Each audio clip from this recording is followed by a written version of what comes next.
Hi, this is Randy Finney with Right Side of the Chart, and today is Friday, June 9th, 2017. It's 10 after 12 Eastern Time right now, so we're about in the middle of the trading day here. And we do have some significant technical developments that I wanted to cover. So this is really a follow-up to the recent QQQ and FAAMG stocks, the leading stocks within the Nasdaq 100. I did a video on it recently, put up quite a few charts, and we'll just take a look. We're only going to look at the intraday time frames at this point. Because these developments are good for, remember, whatever time frame you're trading. If you're trading a 5-minute chart, you're talking trades that last minutes, maybe a day or so. When you get out to the hourly charts, now that's where you really start to kick in, buy and sell signals for swing trades that can last at least a few days, sometimes weeks, and even more. So we're going to start with the hourly chart here of QQQ. Let's just jump into it. I already mentioned the other day we had a breakdown of this bearish rising wedge pattern confirmed with negative divergences. We had a breakdown and a back test.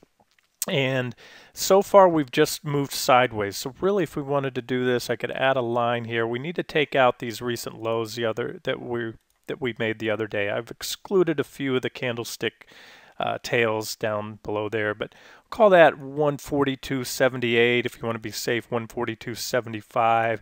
You want to see that level go, and ideally on especially on a 60-minute closing basis. Now it's Friday, who knows, they can park the indices anywhere.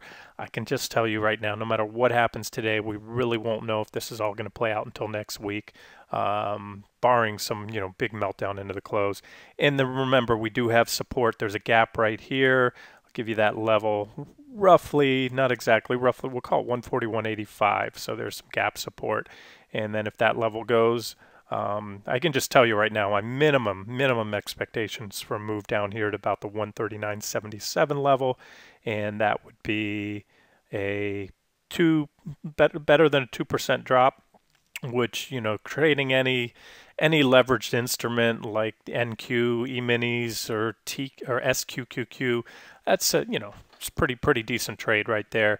And of course, everything's baked into the charts. There's a potential for more than that. That's just what I'm seeing right now. So that's technical development number one. Now we zoom down to the 10-minute time frame, and recently I was highlighting the sideways trading range that the market was in, particularly the Qs. We had a couple days of sideways trading, and then a lot of whipsaw signals. We broke to the downside, but then we snapped back above. We even went and broke above the top of the range. Now that put in a divergent high. That breakout was a false breakout. It failed, and as you can see from the big red candlestick, there was impulsive selling back down. Came back in. We had another breakout today, even higher, made a higher high, but yet that was another divergent high. You can see here that we had a divergent high there, and this is just simply an extension of the negative divergences. And altogether, that forms a smaller wedge here on the 10-minute time frame. I posted this in the trading room when we were within that wedge. We have since broken down, and as you like to see with technical analysis, to help confirm a breakdown, whether it's the real deal or not, because we have had a lot of whipsaw signals. Remember, this market, for the most part, it's been slightly upwards. Qs have been upwards, but the SPY, Dow, everything else, the small caps have been in a sideways trading range for months. As such, it's led to a lot of increased whipsaw signals, meaning false breakouts on the upside and downside. With that being said, again, you want to see on a breakout, impulsive selling helps to validate that. You can see the volume picking up down there. There's some nice volume, and especially the impulsive price action. So I maintain the target that I've had for the last week or so. This at minimum, this gap target zone right here, there's a gap to backfill. So I think we're going to see more downside. And I can assure you, if the selling really starts to get going in the Qs, it's going to drag the rest of the market down with it. All right, so that's what's happened on the QQQ. Now, just to dive into the charts of the leading stocks, I'm going to go through the FAANG stocks. Here's Apple. I'm going to start with the 2-hour time period because we have a trend line that goes all the way back to November 14th. And I've talked about this trend line in recent videos. Numerous reactions. This is about as well defined as you'll see on a trend line. So we had a breakdown. I pointed that out again in the trading room today. Breakdown, impulsive selling so far. Here's your first support level on Apple, 152.25. Quite a few reactions there. And you know, we could, this breakdown, we could kick back, we could back test, anything's possible. I mean, there's a myriad of possibilities here, but I can tell you this, that if we continue lower and take out 152.25, especially on a 60-minute and or a daily closing basis, that opens the door for a much larger move. If you look at the volume at price histogram, I talk about that a lot. You can see it over here. Turn up the brightness. There's a thin zone on Apple, like a lot of stocks right now have. This is a thin zone right here. You can see between the volume bars. Thin zones are often filled pretty rapidly once they're entered. So again, 152.25 is around the top of that thin zone, as well as horizontal support. And then we have a decent support level at the bottom of that thin zone. Let me give you that number for those of you that care to short Apple. Here's also a trend line I have an extension on that comes in with that horizontal support level, which is right here at 145.53, give or take. Might call it 145.50 or 145.55. And I like that because you have intersecting support levels there. So there's Apple, a breakdown on, you know, the world's largest company, the largest component of the Nasdaq 100, as well as the S&P 500.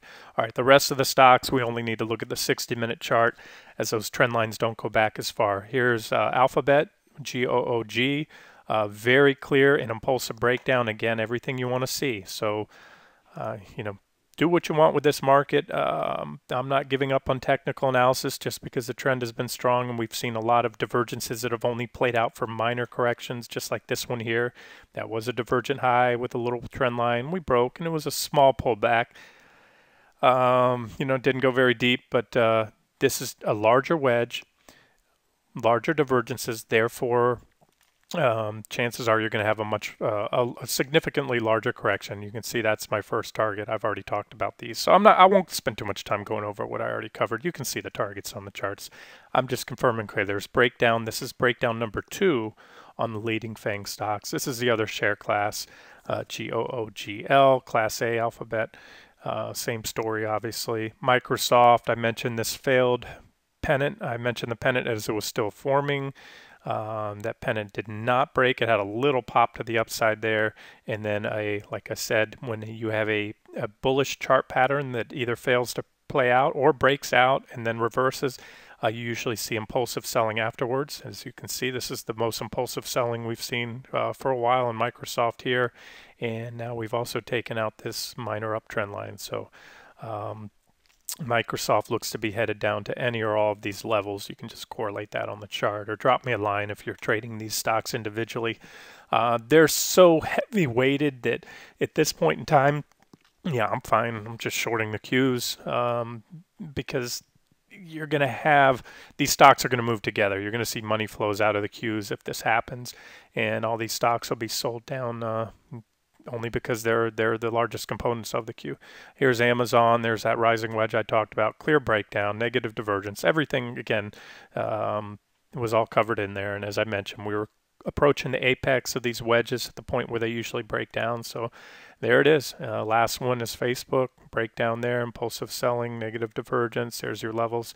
And I think that's about it. I'll touch on IWM. I made a mention in the trading room that although the Qs look to be headed lower, by all counts, these are valid breakdowns, and I think they'll play out until next week. We'll see. Here's IWM, which has been, it's amazing. Here's a trading range going back. This is almost 7 months of sideways trading, and we've had a couple breaks, you know. There's the trading range.